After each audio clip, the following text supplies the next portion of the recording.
Какво прави Ботани Бей толкова специален? Ботани Бей се намира в Бродстърс, Кент и е най-северният от 7-те залива в района. Известен е със своите впечатляващи бели варовикови скали и характерни варовикови колони, които го правят едно от най-фотографираните места в Кент.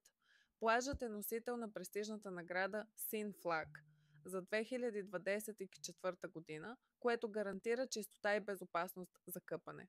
История и тайни на контрабандистите. През 18 век Ботани Бей е бил известен с дейността на контрабандисти.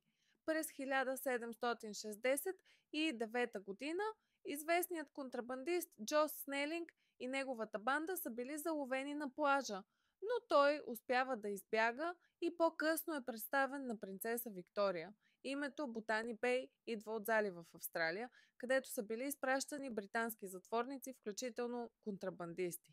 Какво можеш да правиш там? Фосили и морски живот.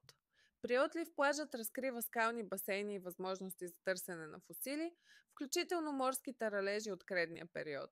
Разходки.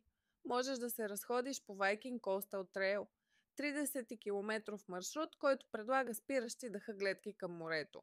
Къпане и слънчеви бани. Плажът е охраняван от спасители между 25 май и 1 септември от 10 до 18 часа. Кафе и храна.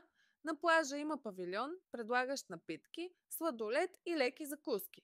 Близкият Ботани Бей хотел предлага ресторант с панорамна гледка към морето, полезна информация, домашни любимци. От 1 май до 30 септември между 10 и 18 часа кучетата не са позволени на плажа. Паркиране.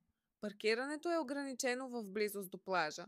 Препоръчва се използването на безплатния паркинг на Palm Bay Avenue 6T93PP, от който има кратка разходка до Ботани Бей. Безопасност. Бъди внимателен при отлив, тъй като части от плажа могат да бъдат отрязани при прилив. Също така варовиковите скали са податливи на ерозия и има риск от срутвания.